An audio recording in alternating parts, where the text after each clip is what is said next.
for us, you know. Hey, Yeah. welcome back to the Lovecraftian podcast. Yes, we did an episode on Sunday and we're back already. You're just gonna have to deal with it. Sorry. Um, and and I've been talking to this guy's agent for like weeks. And I finally found out, yes, Thursday will work. Like, so it's a damn good book though. Crawl Space by Adam Christopher. But that's Thursday. So he's in the UK. But today we're recording in the middle of the day on Tuesday, and Todd Kiesling's here and Mark Rainey's Yes. here. Hey guys, How's it going, man? good. Besides the coffee thing, Yeah. Mark is here to help me quiz Todd. I, I Right? won't help. Oh, I, all right. yeah. Well, yeah, actually, before Todd came in, or as he was coming in, you were talking about you guys met at AuthorCon.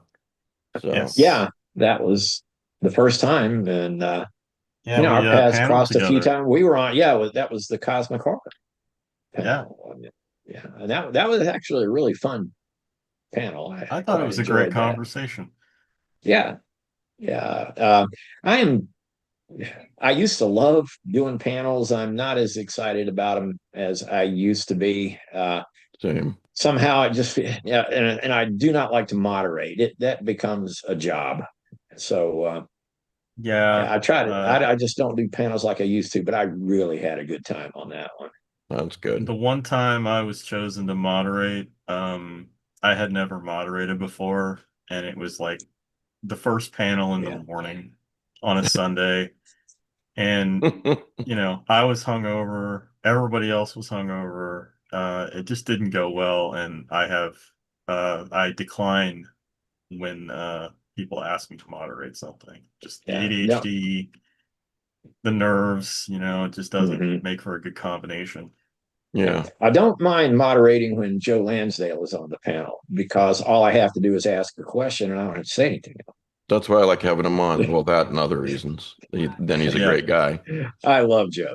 Yeah, So yeah, Todd Kiesling, it's publication day for his books Devil's Creek and Cold, Black, and Infinite. Yep. So um, so yeah, they've been out before, and actually Devil's Creek, I've read has more than just this latest tumultuous Yeah. history through no fault of its own. But sometimes that happens in the small or medium press, whatever you want to call it, indie press, I guess is the best way to put it. So when did it originally come out? So Devil's Creek originally released in summer of 2020 through Silver Shamrock. Uh, they imploded a couple of years after that. Hmm. So this is actually the third printing of this book. I'm hoping that third time's a charm. I've got a lot of faith and trust in Doug Morano over at Bad Hand Books, and I think he'll treat it right. Yeah, I don't think you have to worry about Bad Hand Books. Yeah, You're not going to have to reprint this again. Well, I want to get into the reprint situation in a bit, but what for those sure. who have not read Devil's Creek, what is a spoiler-free synopsis of this book? Spoiler free, huh? Well, Okay. we're trying Well, to target I'll people keep who've it not read it yet. So pretty general. So Devil's Creek is a small town cosmic horror novel. A lot of people also pair it within the folk horror world, which is fine. I think folk horror and cosmic horror tend to go hand in hand in a lot of cases. sure. But the bigger defining feature of this, it is a small town horror novel in the same vein as early King. In fact, Salem's Lot was a big influence on this in terms of like how he structured it, how he approached everything, and made it feel alive. Um, that's probably the biggest influence in terms of that area. It as well was a big influence.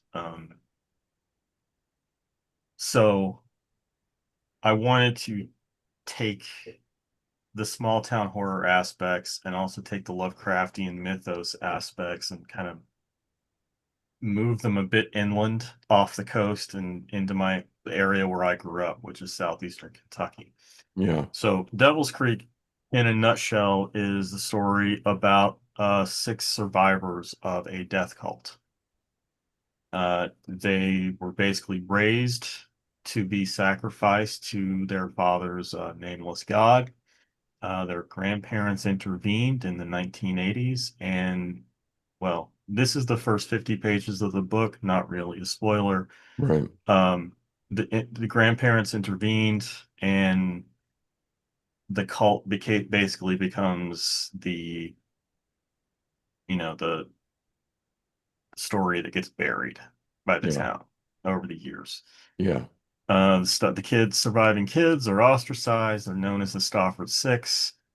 And 30 years later, or however many years it is, one of the six has to return to his hometown after moving away and becoming a successful artist. He returns to settle his late grandmother's estate. And when he arrives, he starts to reconnect with his siblings and kind of catch up on what's been happening in town. And around the same time, something from beneath the ashes of the old church is beginning to stir. And I could go on, but that would spoil it all. So the book is basically has become the centerpiece of my own mythos. I call it the Southland mythos, which is encompasses pretty much everything I have done since this initial release of Devil's Creek back in 2020. Or I read in an interview what you plan to do. I read a quote from you, something along the lines of almost everything I write will probably be in this universe, something to that effect. Correct. Yeah. Uh, and Mark was saying it's been a while since he's read the book, and same for me. But um, it's if what I remember is that the cult was sort of dressed up with this Christianity front, right? Yes. Which I really liked, and I was wondering if you could talk about that choice for a little bit. Uh, for me, the choice was pretty simple. I grew up in a Southern Baptist household and I hated it. And, you know, I wear my feelings about religion in general on my sleeve. I think religion is evil. Personal faith is beautiful, but religion, organized especially, is created to divide us and put us at war with each other. Yeah. So that's my personal belief. I'm not inviting debate on that to people who might be watching or listening. I'm not interested in hearing your debate, and you definitely won't influence me to believe otherwise. But that's kind of where it started. That, I wanted it to be rooted in something that would make it easier for people to buy into it. Because on the surface, the Lord's Church of Holy Voices is a Christian based faith. But as you know, as the antagonist, Jacob Masters, as his church begins to grow, the influence of this nameless God he worships begins to take hold, and by that point, people are so enthralled by his, charismatic, ways and his beliefs that they go along with it, and that's pretty much how this cult comes to be. There's more and there's more to do with the town's history, and what led to the creation of the cult, but that's something readers can discover on their own. Uh, I had this thought years ago. I obviously didn't write it, and I wasn't really interested in writing it. But I don't know how much you know about me, but I grew up in a Christian cult, and I often had this thought. First of all, people don't. They tend to not associate Christianity and cultism. Whereas I'm not saying that about Christianity in general. I'm saying that those beliefs can be used by cults, Yeah. so um yeah, and cults, the charisma of the leader is what makes them go. It almost doesn't seem to matter what the beliefs are. Yeah. Um, Yeah. As long as there's somebody who can, speak with the right cadence that connects with people, he could, yeah. well, I'm not going to get political, but Understood. Well, they could, definitely persuade large groups of people to do things against their own interests because it's for the greater good. yeah.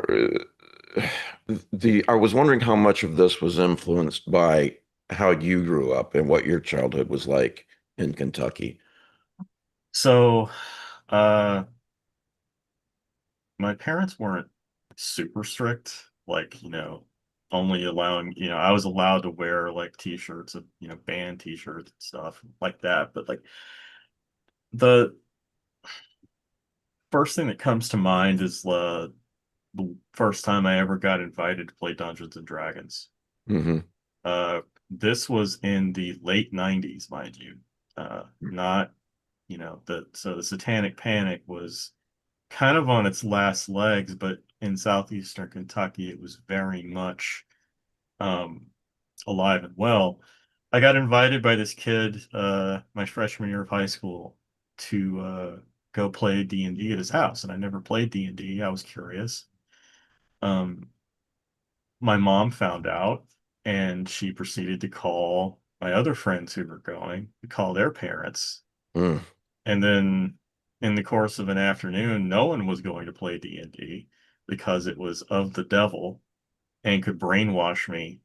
And so I spent that day playing Doom on my computer.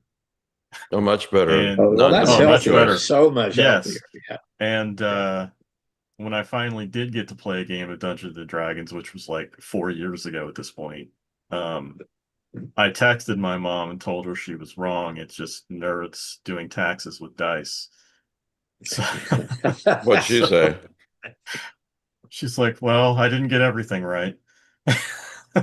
Well, I think they'll probably steal that tagline for their next campaign. I mean, Nerds doing sure, tech. it's Yeah, it's Yeah. great. you Well, better it sounds copyright very that. it sounds very sporting of your mom to say I didn't Yeah, get she everything she right. Yeah.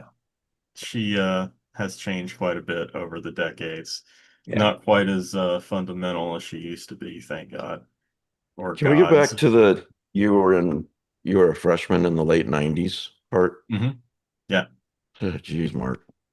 Yeah, man.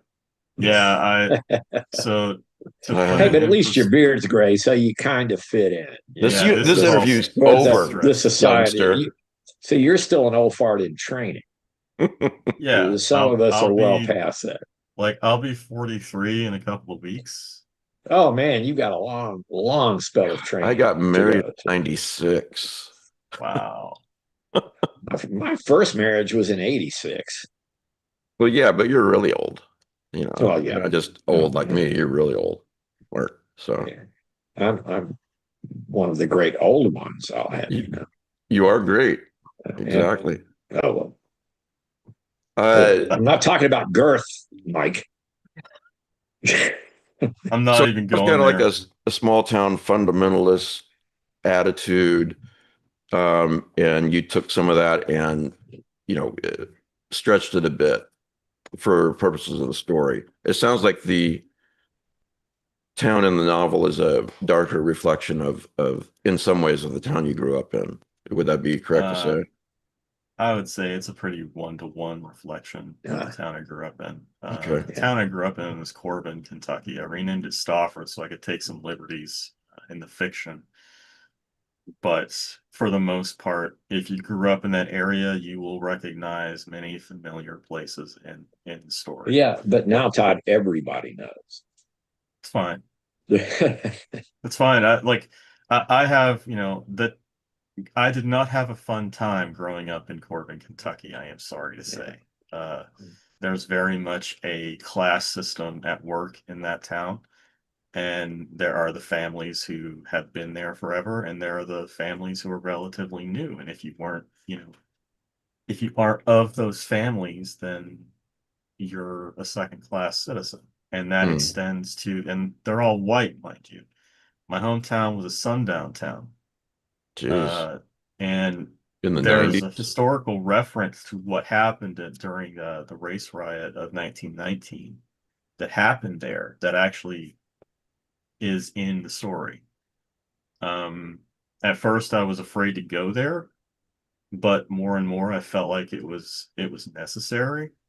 Yeah. So there is a scene toward the end of the book that kind of goes into that history. That it's meant to be uncomfortable Well, it was because a it's beyond something that uncomfortable my thing that happened. hometown, People should not forget it. yeah, and they never really faced it or faced that history or anything. They've tried to bury it, and that was an influence on the book overall. I mean, for example, Corbin is the birthplace of Kentucky Fried Chicken. Not many people know that. My great grandmother actually knew Harlan Sanders. So the very first place he ever perfected his recipe was in Corbin, Kentucky on old US 25. Um, so the town they finally, to give you an idea, they finally allowed the sale of alcohol in town only in the last 10 or 15 years. So with all this extra income from the taxation, they decided to build a bronze statue of Harlan Sanders in the park, and not, a bronze statue in memoriam to the Black lives that were either taken or ruined by the race riot that happened in 1919. And I take issue with that. I'm ashamed to be from there because of that history. And Well, that wasn't like exactly under your control, I understand that, but it's, as someone who grew up there and was, proud to go to Corbin High School and all that bullshit, um, it's something that weighs on me personally, that I come from this place where these horrible things happened. And, I felt like this was an opportunity to shine a light on that, pull back the stone and see all the awful Yeah. things crawling underneath. Yeah. So, you know, Forms. that that's something that has, lived in my conscious ever since I learned of it. There's a great documentary for those who want to dig deeper into the history behind the town and Devil's Creek and everything. It's called Trouble Behind. It was a documentary that was made in the late 80s, early 90s by a filmmaker from New York, won a couple of awards back in the day. You can find that on YouTube right now, Trouble Behind. Yeah. Forgive me if I'm jumping the gun here, but was that upbringing and that specific part of it, did that play into your entire motivation to write what you do? And No, I mean, obviously, I think you wanted to shine the light on that in this book, but did that play a bigger part in writing this? and overall as a writer, no. No, it didn't. I just knew that early into discovering, that I enjoyed writing. I did want to write a story that was based in my hometown for the purpose of talking about all the bad stuff nobody wanted to talk about. Yeah. And over time, that evolved drastically. Like from the time of conception to the time of completing the final draft, there's a period of about 12 years. Even though it only took me about 10 months to write the first draft, I spent a long time thinking about it. Well, we'll have to get. Are you going to Necronomicon? No, unfortunately, I won't No, be that's too there. bad. I was going to say we'll have to get a beer because unfortunately I can relate. It, ugh, it was Well, just a quick 15-second summary is we weren't allowed to go to high school, any public school. Mm. Bikes weren't allowed because that would give the kids too much freedom. TVs weren't allowed. All kinds of sexual and physical abuse. Um, this quote unquote school I went to was in the church. So, and in addition to all that, we went to church 4 times a week for 2 to 3 hour services. So, My God, I'm yeah, so sorry. Yeah, I didn't know that, Mark. That's incredible to when you look at where you've come to. well, um, I got I filled a lot of holes in my education over the years. Yeah. Hopefully, I keep filling them. But getting back to the book, well, I wanted to read you. You've probably seen this, Todd. I just could not resist copying this down. One of you got a lot of great reviews on Amazon for Devil's Creek. One of them is, I don't know why they let these stay on. Here's how it goes, Mark. I have to admit, I didn't finish it. All in all, I can't say it's a bad work, but I do think it's mediocre. But then again, I have limited right to judge since by my own admission, I didn't finish it. Like that's a hell of a review. Yeah. I mean, that's funny. Like Yeah. those kind of reviews always make me, Yeah. scratch my And beard a little considering bit. how strict Amazon takes itself as far as getting authentic reviews, and they have been known to delete some perfectly valid, really Yeah. good reviews. I've had That's some why I from my say, work that I've had people tell me I wrote a review of your book, but Amazon wouldn't leave it up. if And you but don't like it, that's cool, man. But really, one of the requirements should be you actually read Yeah. the yeah, book. yeah. I don't want to be a If they got, stickler for rules, but if they got halfway and weren't digging it, I don't blame them for not finishing it. They probably would have hated the ending if that were the Yeah, case. but I would never review a book if I hadn't finished the damn Exactly. book. yeah, that exactly. I'd be like, this is probably a Yeah. great book, not for me. The tastes differ and all that. So I don't know. Uh, back to the publishing history. So you got published at Cemetery Dance, and then Yes. now you're getting published at Bad Hand Books. Just go into how little or how much you want to feel comfortable with why that happened. Sure.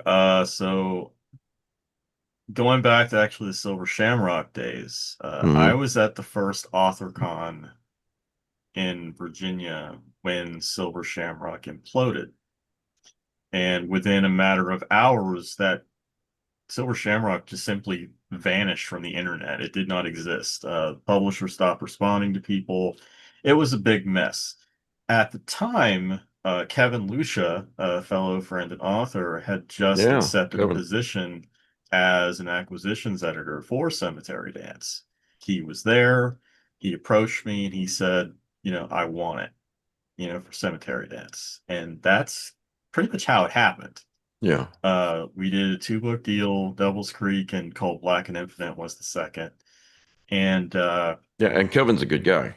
Kevin is a great guy. Yeah. And he did his best with what he was given to work with on the Cemetery Dance side. I don't harbor any ill will toward him or anyone else who works under the owner of Cemetery Dance. Yeah. And for a couple of years, the book was originally re-released in January 2023, so 3 years now. Um, it was fine. The production looked great. They let me do the design work on it because I also do that for a living. And, you know, but all the bad things were behind the scenes. Hmm. I never got paid on time from Cemetery Dance, ever. Uh, the longest I had to wait for royalties, which were not they were not insignificant. They were, in the four figures. Um, I had to wait about 2.5 months on top of the extra 90 days they gave themselves in the contract to pay out said royalties. Uh, and that was about the fourth or fifth time. And I told myself, if I have to do this again, I'm done. And I'm not going to be so nice and gracious about it. So when the time came, last April, I was owed a little over $1,000. It was a bad week. Uh, Not because of the week itself. I mean, my latest novel, The Sundowner's Dance, came out that week. But I was having some issues here that were stressing me right the fuck out. And one of my cats needed to go to the vet. I'm looking at my bank account and realizing I can't afford to take my baby to the vet, and she might die because of that. Yeah, I hear you. And so I start looking at, okay, what royalties do I have coming in soon or are due right now? Cemetery Dance. I look it up. They are 3 weeks late on top of that 90-day window they give themselves to pay. So I sent an email to the owner and copied the accountant person and also Dan Franklin, who, works in distribution. You had to copy like all these people to make sure that the message got through. Right. I don't normally like doing that. But I worked in corporate collecting for business to business, invoices for, over a decade. So I know how this goes. Also, so one person can't say, well, I never got that email. Exactly. If you're sending it to Exactly. multiple people, that takes that away. So, uh, first of all, apologize if you can hear my chair squeaking. It needs some oil. Oh, no, I can't. You're good. Um, so I sent this email. Owner responds, copies everybody, and laughs at me and says, well, I'll pass that right along to the person who handles that. And Okay. I wrote back, I'm not sure why you're laughing. I depend on that income. Aren't you the one who signs the checks? And they wrote back and called me a funny little man. Like, really? So by that point, he said the wrong thing to the wrong person at the wrong possible time. I screenshotted it, put it on Facebook, and I said it's been 0 days since I've had to chase Cemetery Dance for royalties that are owed to me and are past due. Right. And the owner doubles down in the comments, calls me a funny little man, doubles down and calling me a funny little man, and then it's like, sure, I'll make sure that your 3 weeks late royalty payment goes out in the mail next week. I just need, Dan to run the numbers. And at this point, it's like near the end of April, right? Right. Dan ran the numbers 2 months before that. He already had the numbers. And, it devolved from there. I told him to go fuck himself. And that's all public record. Last I I heard, remember that that. made it as far as Publishers Weekly, and an editor at Orbit had heard about it, and then I talked to them at StokerCon last year, and I've heard that it got as far back as Stephen King. Hmm. So Stephen King now knows who I am, for better or worse. Well, Uh, the thing is, it's not about gossip. no, It's about putting it out there so it doesn't happen to exactly. a new writer that Yeah. And is, I need to you I know, need to clarify that, people did warn me when I signed with Cemetery Dance. The main reason I signed with Cemetery Dance in the first place, despite what I had been told, is because Kevin was a new editor. I've known Kevin for a long time, and I knew he would go to bat for me if push came to shove, and he did. yeah, But then at a certain point, Kevin had to throw up his hands and say, I can't do this anymore.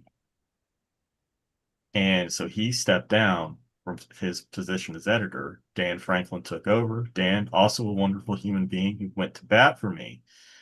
But the problem was that he was hamstrung by decision making power. Like the owner of Cemetery Dance is very much very much a control freak. He doesn't want to delegate authority to other people in his business so that they can run it for him. Right. So anytime it's time to cut checks for royalties, he's the one who has to sign those checks, and they sit there on a desk until he, you know, deigns to come into work one day. And, Well, yeah. that's a big problem. So yeah, obviously I put it out there, one, because I was pissed off, and I wasn't going to let this guy talk to me like this and get away with it. Well, I And gotta say, two, just jump in and say, hey, you're a human being and you're allowed to be pissed off, especially at something like this. yeah, I appreciate that. But I also wanted other people to know. And that's because when I was getting my start, there were people calling things out that had been going on for decades. Cheesing, for example, was one of those things that got called out. And I had been looking at subbing at the time, subbing Devil's Creek to them. Hmm. And so you find that it's not until somebody speaks up that a lot of the stuff ever comes to light, because once one person speaks up, others feel empowered to do so. And that's exactly what happened with Cemetery Dance when I called it out. I heard from so many people privately and publicly that have stories more egregious than mine, but they were afraid to say anything because of the owner's connections to Stephen King. Yeah, and you're right about it's like the whole Joss Whedon thing. Once, Yeah, I believe it was his ex-wife said, no, this is the kind of person I know him to be, then other people were less afraid or, as you said, felt empowered to share their negative experience. And in this case, first of all, the most important thing is making sure that it doesn't, to the best of our ability to spread the word so that it doesn't happen to someone else. right. Like maybe you should go elsewhere, and Bad Hand Books is a great choice. I Yeah. don't have any worries with you there, but just first of all, I don't understand. Mistakes happen, and also we get behind on things, right? All of us do. Yeah. But when someone raises their hand and says, "Hey, look, you owe me a check," the proper response is, "Yeah, I do. I'm so sorry. I'm behind. Here's the check." Right. And you know, I don't. I think that people are, on the whole, pretty forgiving if you say, "Yep, you're right. I screwed up, and here is what I owe you," and that's it. Instead, he says something like this and makes it public, which I don't know why you would do in the age of the internet either. I guess you get to the point where he felt untouchable, but no one The is, not impression I got. forever.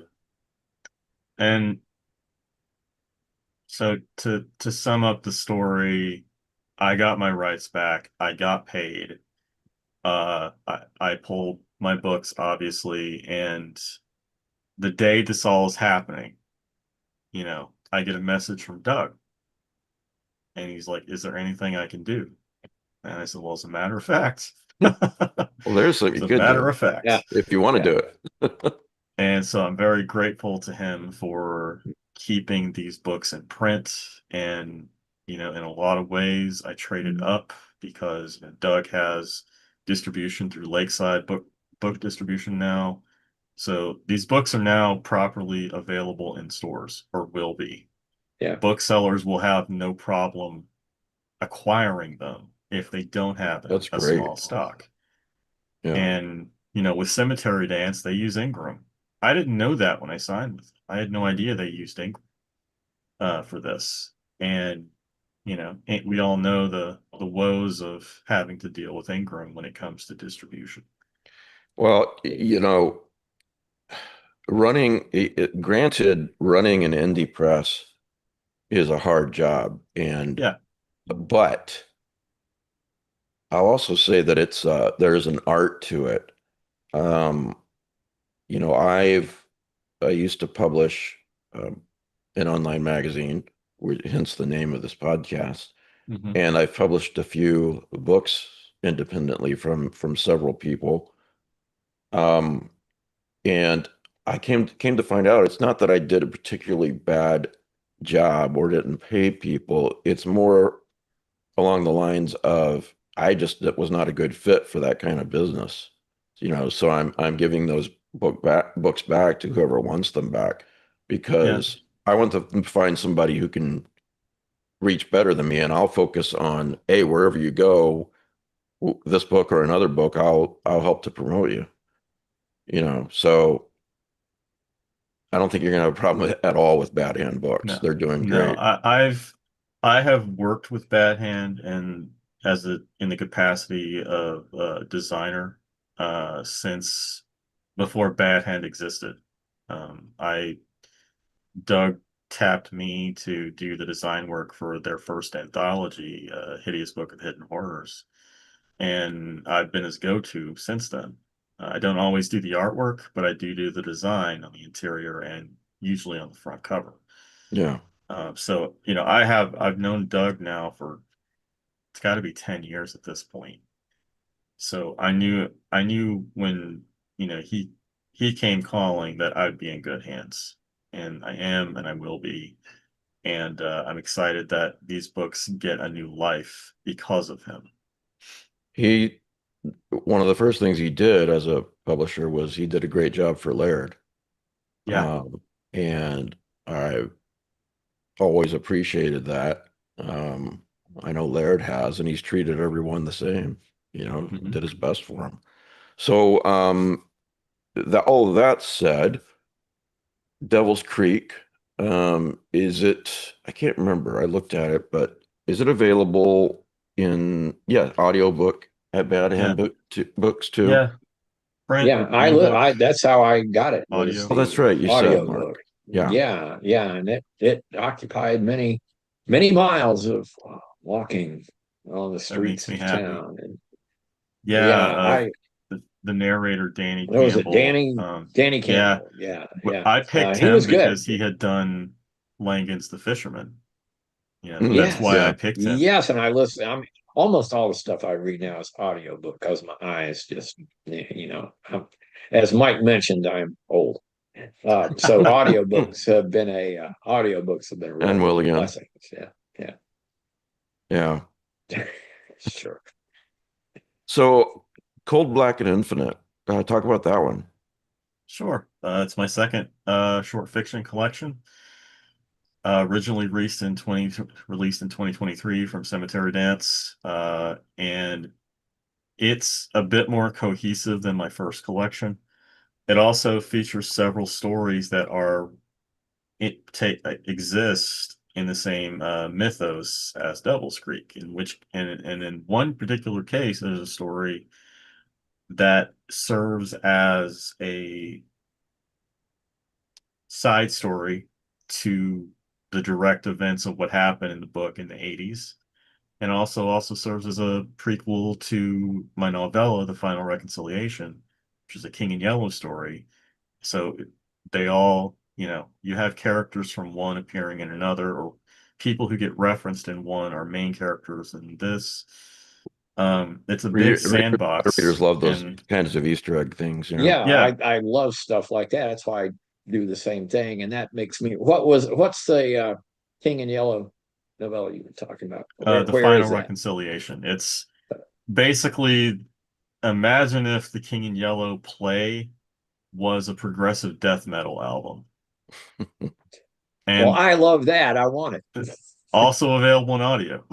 It is. Yeah, I've got it in audiobook. I am so Uh, there. Yeah. it's In fact, the band in that book, the Yellow Kings, Stafford from Devil's Creek is their hometown. Hmm. So all sorts of little interconnected, you know, things and nods to, if you've read my work, you'll pick things up here and there. Cold Black and Infinite is exactly that. It's three sections of stories, Cold, Black, Infinite, inspired by a Nine Inch Nails lyric. Um, Well, let me read the And Amazon synopsis because to those watching sure, now and later, because uh, this alone would convince me to pick it up. Visit a town where the residents are slowly being replaced by mannequins. One of the stories. Go for a drive and discover your favorite radio host is still transmitting from beyond the grave. Laugh at Karen's misfortune when she learns necromancy is not the best way to raise a child in afterbirth, um, which I thought a person might know, but I guess some people have discovered things for themselves. And uncover the true motivation behind one man's historical betrayal in Gethsemane. So, yeah. Um, Back to Devil's Creek for just a second. I wanted to sure. ask you, what do you think it is that is so fascinating to us about small town horror that, Stephen King's obviously done it.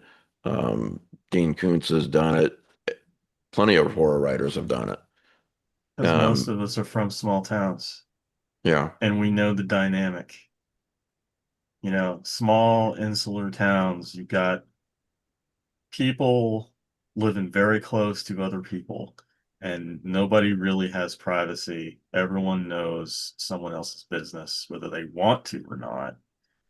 Um, you got the people who are the big fish in this tiny pond, and they kind of, rule their little fiefdoms. Everybody knows someone like that.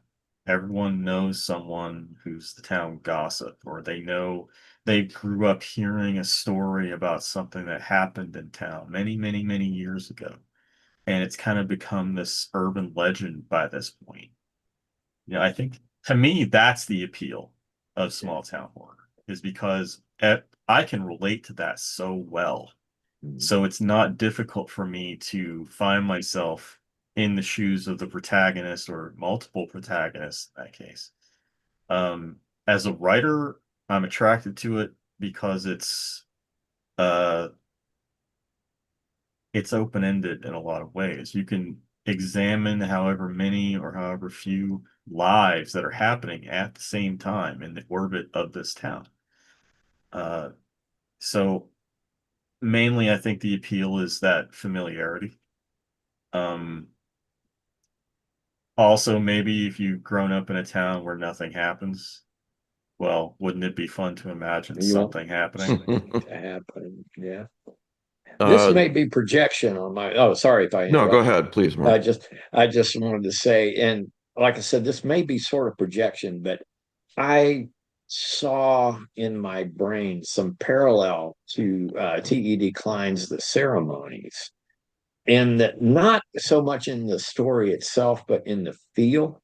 You have the religious aspect, you have worminess, you have a character who is at one point connected, but is re connecting. And Klein's The Ceremony is one of my all-time favorite novels. And when going through with Devil's Creek, I had some, again, not so much with the story, but there was a feel to it. When I was out there on the street walking and listening, I was thinking, yeah, yeah, that's hitting the same nerves that Klein's work did. And Yeah, consider that a compliment because, like I I said, do. I absolutely do.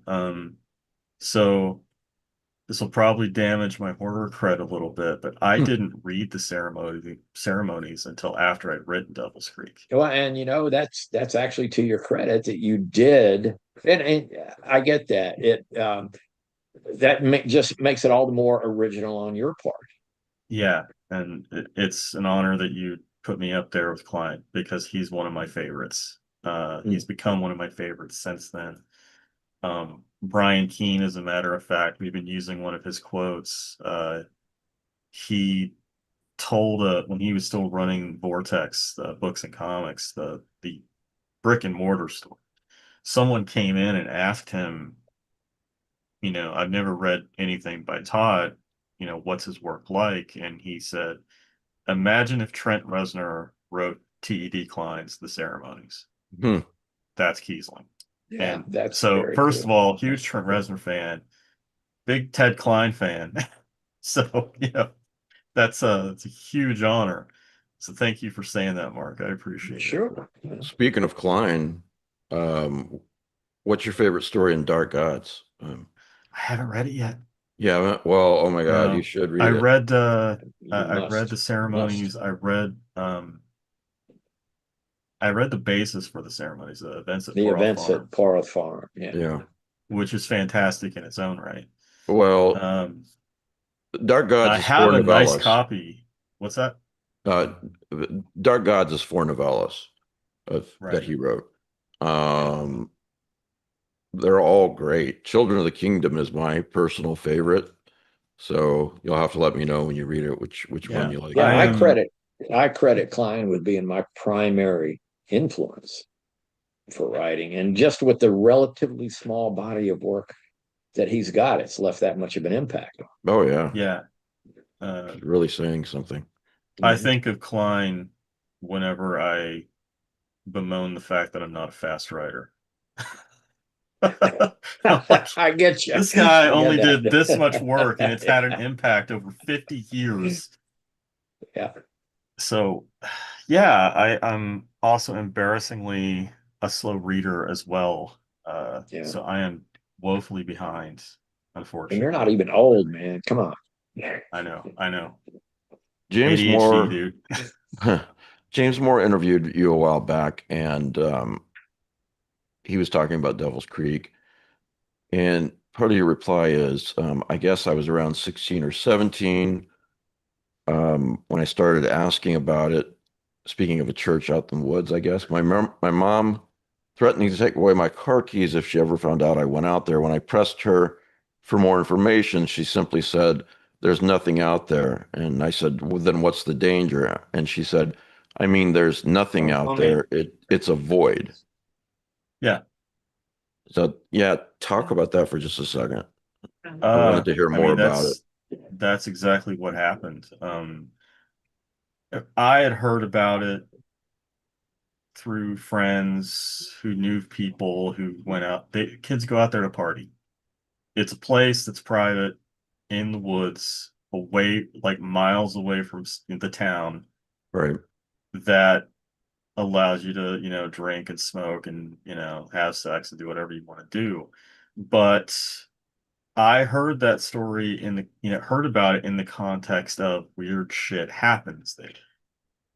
Like there did a church used to be there. Um, that's something that everybody pretty much universally agrees upon. There was a church there. It did burn down. Nobody really knows why or how it burned down. Uh, so from that point, you have theories of, it was arson, it was Satanists, it was, somebody struck a match and to light a cigarette and it, caught fire. That was a great story prompt for you. Yeah. And but I also heard so there's like a rotunda that goes around the old foundation of the church. If you drive around it at a certain time at night, your car will die. And you can see people in the trees, like, in the woods or surrounding forests, kind of watching you. And that did happen to a buddy of mine, that I knew in school. Like he was a partier and he went out there and one weekend with friends and they decided to do that. Their car did die and they Wow. saw a man in a hat standing at the edge of the forest watching them. And this is like at midnight. So That's some creepy shit. you've got this guy like illuminated by red brake lights standing in the weeds and they're struggling to get the car going. Finally, they take off and that was that. But it's that plus the mystery of what really happened. That was the seed, you know. Yeah.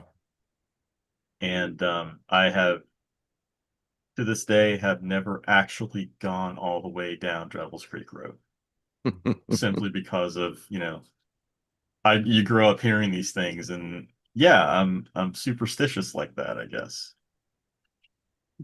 Daytime or nighttime when you finally go?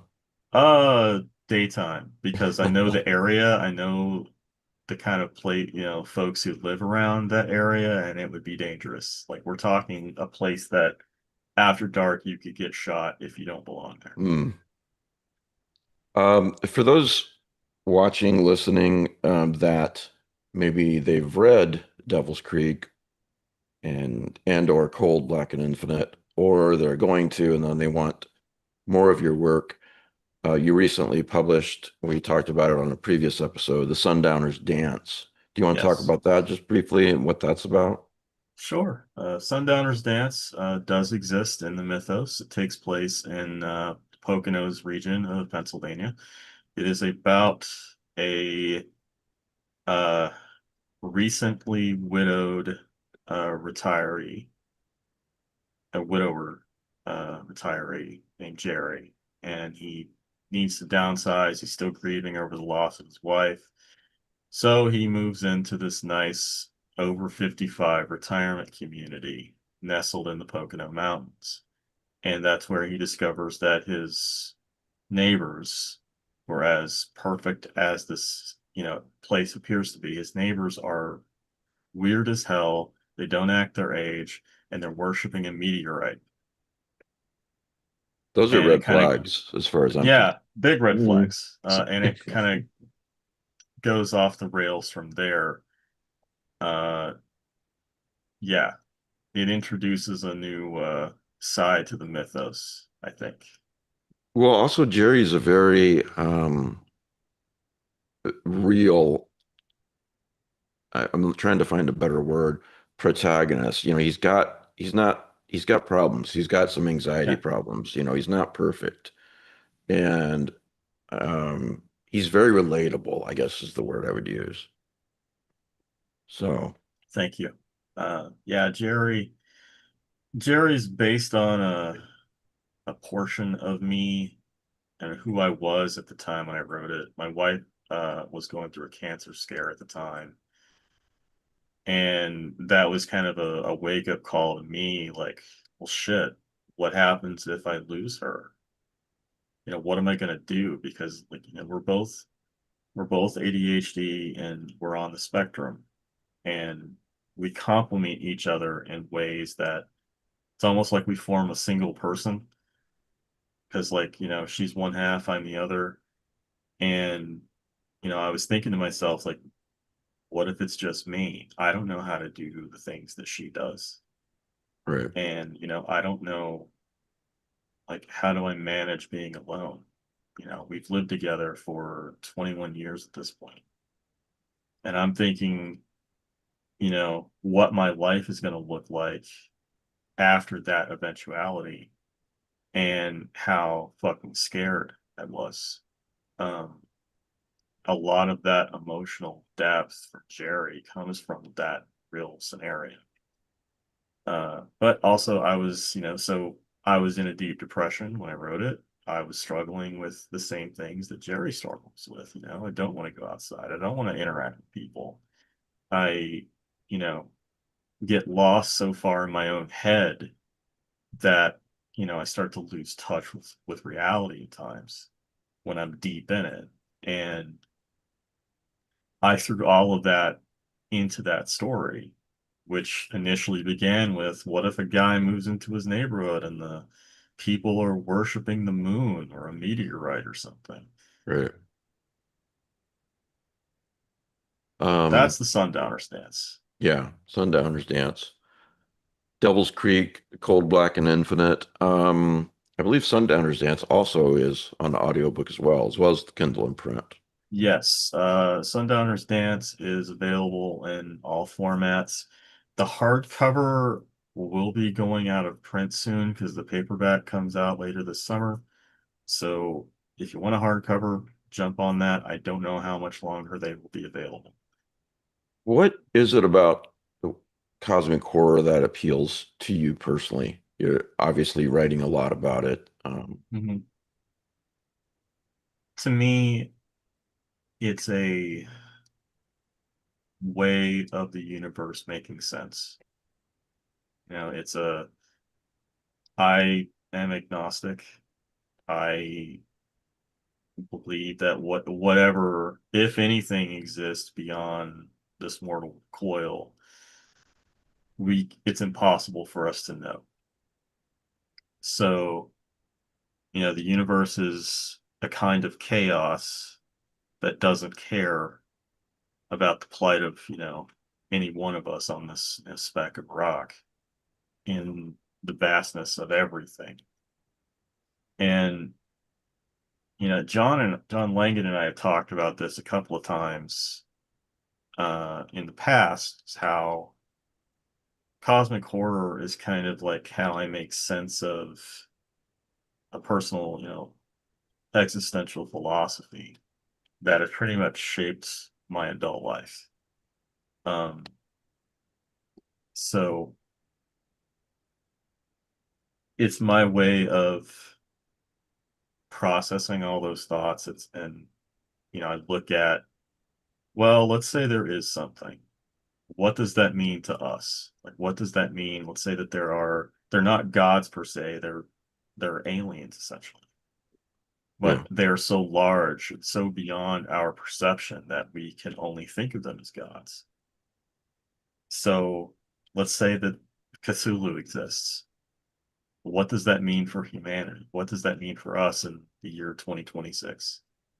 And so I think about that through a lens of existentialism, essentially. Would it matter? What does Cthulhu really care that we exist? No, of course not. Cthulhu is just a thing that exists. Cthulhu to me is no different than a black hole or, a pulsar or anything like that. It's Yeah. just a thing that occurs. It's a It's, thing out there in the universe. We've seen it. We know it's there, and that if it ever got too close, it would completely end all of our, everything that we know. My friend Pete Rawlick wrote a story a while back, long time ago, actually. And in the story, they go down, the worshipers, this is really shortening this, go down to find Cthulhu, and I want to meet Cthulhu, blah, blah, blah. They find out he's gone. He left in the oh Call Sounds yeah, of about Cthulhu right. story, because he doesn't give a shit about humanity. Yeah. And if Pete was here, he'd say all that better than I've just said it. But yeah, and I agree with you. I think we basically are living in a Lovecraftian universe. Not that necessarily there is a Cthulhu, Todd, or isn't, but like you said, um, if there are intelligent aliens out there, they might be so removed from us, evolved from where we are right now, that we might as well call them gods. Um, Yeah. One It's of my hobbies is, sorry, go ahead. it's the only way that we can make sense of it. Yeah, This impossible thing that defies everything we know, defies physics, defies geometry, defies every law that we have come up with to explain the natural world and the universe around us. These things defy that. yeah, And so, I try to come at it from the sense of, well, these things are out there doing whatever they do. And on the human element, we don't matter in the grand scheme, neither do they. But it's like faced with this knowledge that breaks everything down for us and flies in the face of what we know. How do we deal with that? yeah, What does that do to us? yeah.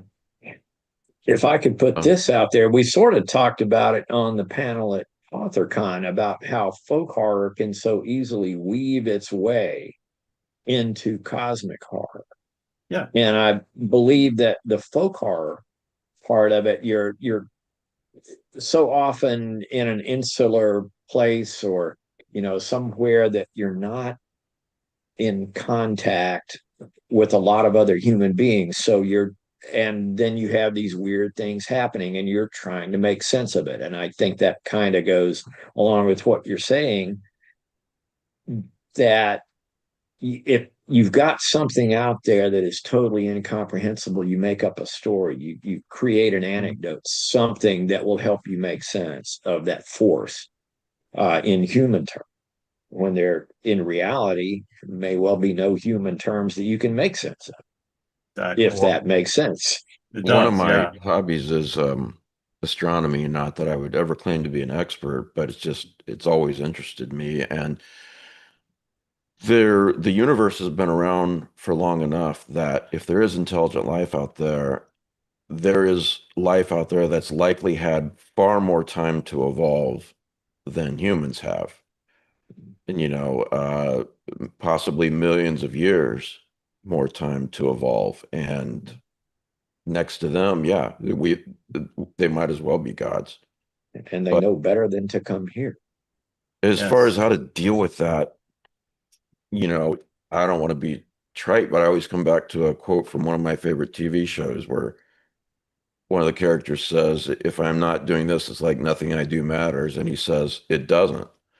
But short version of that anecdote is that he says that if nothing we do matters, then all that matters is what we do. The smallest act of Ex kindness is the greatest thing in the world. exactly. And So, that's, you know, I kind of, to steer that back toward, the existential outlook.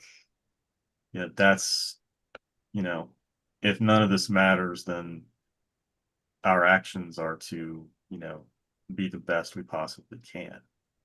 everyone And else is on the we same have to, sinking ship that we are, so we might as well yeah, try and make their lives if as life is the best. Yeah, meaningless, if life is meaningless and insignificant, but it's something that we are possessed of, the onus is on each of us as individuals to live the best life we can and create the meaning that we want it exactly. to have. And And really, do you want meaning forced on you from an outside intelligence, call it God, call it anything, or would you rather decide the meaning for your own life? I mean, I know what choice I'd make. yeah, I know what choice I'd make too. And that's kind of a running theme in a lot of my work is that, my characters, they rebel against something being that meaning being ascribed to them by a higher power. They rebel against that. Yeah, Uh, it doesn't always end well for them because of that. But, from a personal standpoint, that's, if that's kind of become my life at this point is, fuck you, I won't do what you tell me. right. Exactly. Well, everybody, I hope you'll pick these books up. Devil's Creek, Cold Black and Infinite, and then if after you get done reading those, pick up the Sundowner's Dance. So Yes, please do. yeah, all of them, as we said, are available in print, Kindle, and audiobook. So yeah, pick them up. Mark, good to see you. Yeah, you too, man. Always, always. And great to see you again, Yeah, Todd. Hopefully, this will be one of many times. Oh, I'm sure. Todd, thanks for doing this. Oh, thanks for having me on. I know it's kind of a weird time of Oh day, no, it's but fine. Um, and actually, we had more people watching live in the middle of the day than I thought we would. So well, people Nice. are bored at work. yeah, sometimes when I do one of these, I say, you're not working in your cubicle. Just put on YouTube. Put the volume I'm on low. Yeah. I'm happy to help assist them with their quiet quitting. Oh, yeah. Yeah, we know. Yeah. You screwed up those TPS reports, and now you've got to do them Absolutely. over. So Did it on purpose I love that movie. Oh man. too. All right, guys. Good to see you. Yeah. Thanks everyone for watching now and later and listening now and later. And I've got to get this up on YouTube, but I will see everybody again on Thursday with Thank Adam you all. Christopher. Thanks, man.